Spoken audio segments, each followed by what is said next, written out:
Today we're going to be talking about why knowing the problem is just as important as crafting your solution. As entrepreneurs, we have a default setting, and I know because I'm an entrepreneur, I've been doing this stuff a long time. But we have a default setting that as soon as we have a good idea, we automatically go into making our solution, putting together our products or services, start building that app. Whatever it is, we start immediately going straight to that before we clearly understand and can clearly articulate the problem that we're solving. And sometimes that'll cause us to waste time, waste energy, waste resources, but it's a common mistake that a lot of entrepreneurs make. And that's what we're going to talk about today. All right, stay tuned.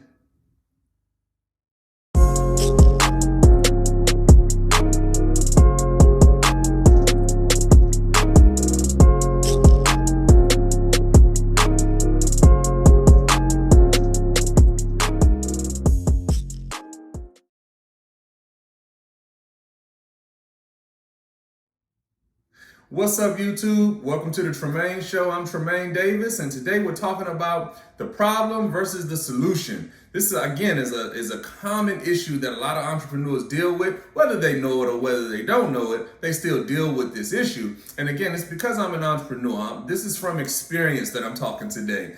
There's a lot of book knowledge that goes into the things that I talk about, but sometimes I just got to give you some things that you need to know just from my experience. So the idea here is that you have to know the problem before you start crafting your solution. And a lot of times entrepreneurs do not understand this problem.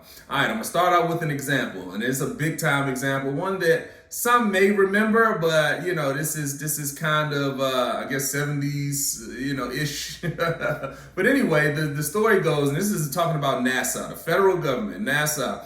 The Space Administration, okay? The National Aeronautics and Space Administration, NASA, as we know it. All right, so back in the day, they had a problem, okay? The problem was that the astronauts, when they go into space, they needed pens that could write in space because you need gravity for the pen. Your regular ballpoint pen that you use to write on your paper, on your Post-it notes or your sticky notes every single day, those pens need gravity to work because the ink that's inside of the pen flows down to the tip of the pen, and that's how you do your writing. But it needs gravity. It has to be in gravity. So that's the reason why pens work. I know it's kind of a crazy sort of thought process, but gravity itself is why all the pens on Earth work, because it pulls the ink down to the tip of the pen, and that's what allows you to write. Now, of course, in space, there is no gravity, okay? There is no gravity, so regular traditional pens don't work in space. So this was a problem that NASA had to solve because they're like, we're sending astronauts into space. They need to be able to write stuff down, take notes. We have to make a pen that writes in space, in places where there is no gravity, okay? So this is the problem. So NASA said, okay, well, we're gonna create a pen that we can write in space with, okay? And they spent $1 million. This is the story, and you can look this up. It's a pretty actually funny story. But NASA spent $1 million crafting a pen or creating a pen, making a pen that writes in space. So it's absolutely awesome. This pen can write upside down, it can write in space, it can write. So they spent $1 million creating a pen that writes in space. This is what NASA did. The United States government spent $1 million back in the 60s, 70s to have pens that write in space, okay? Now the Russians, of course, they were in the space race with us, so they're also sending people into space. And the Russians said, that's an interesting problem. They're right. We're also going to have to solve that problem because when we send our people in space, they also need to write. Now, what did the Russians do to solve this problem?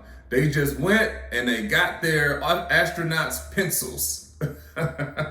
It's like such a funny story. So the United States government spent $1 million making pens that write in space, write upside down, and write with no gravity. The Russians just got their astronauts pencils. They probably cost like 30 cents a piece. And so this is the crux of the conversation. I wanted to give that example because it's a really funny example. And the story goes that it's like a running joke between Russia and the United States space programs about how the United States spent $1 million on a pen that writes upside down and in space. And the Russians just were smart enough to say, hey guys, use pencils. And here you go. Here's some free or some 30-cent pencils that'll do the same job. But that's the story goes that it's a running joke between our governments. But the idea here is that NASA was building a solution without actually understanding the problem, The problem wasn't that they needed space pens that could write upside down and write with no gravity. The problem was that their astronauts needed to write in space. It wasn't about space pens. It was about just the ability to write. And if they would have just understood or taken a step back to understand the problem before they went out and started crafting the solution, then they would have understood that there was a much simpler, much easier, much more inexpensive way to solve that problem. Now, as entrepreneurs, we do this all the time. And I wanted to give you that example because it's a funny example, it's a big example, it's a world stage example, something that's on the federal government level. We all know and love NASA and all of the work that they've done, but they really missed the mark on that one. Now, as entrepreneurs, we do this all the time. We have a solution, we see a problem, and we just immediately go to crafting the solution without completely sometimes understanding the problem that we're trying to solve. So what I want to say to you all today is take some time to understand the problem that you're solving. Even if you're already in business, even if you are a small business, even if you're already out in the marketplace with your products and services, it would be very, very, very interesting for you to just take some time to say, hey, the second part of the value proposition, what problem are we solving for our target audience? Like, really dig into that question and ask yourself, what problem are we solving? Where's the problem? What exactly are we solving with our products or our services?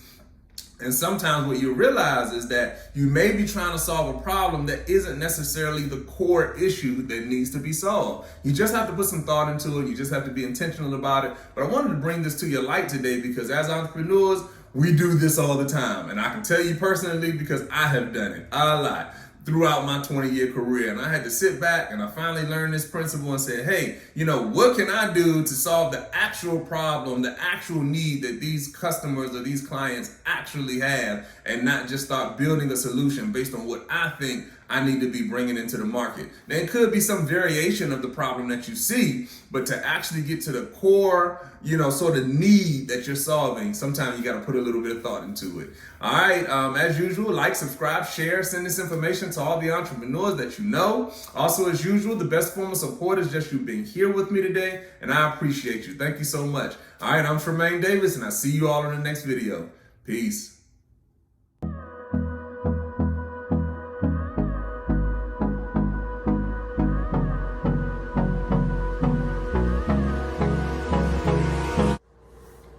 This video is brought to you by Davis & Davis Investments and Management, a full-service business solutions firm. So whether you need one-on-one business coaching or training, or whether you need business strategy development, or if you just need to learn how to shoot professional videos from your iPhone so you can move some of your content online, we've been helping businesses win for over 10 years. So click the link below, grab your free consultation to see if we're the right fit for you. So, thank you for watching our video and make sure subscribe to the channel, click the button, and 2, 5. Bye! Hold on. Bye! Good job. TJ just told everybody to subscribe to the channel and look below and click the button. Good job, TJ. Bye. Bye.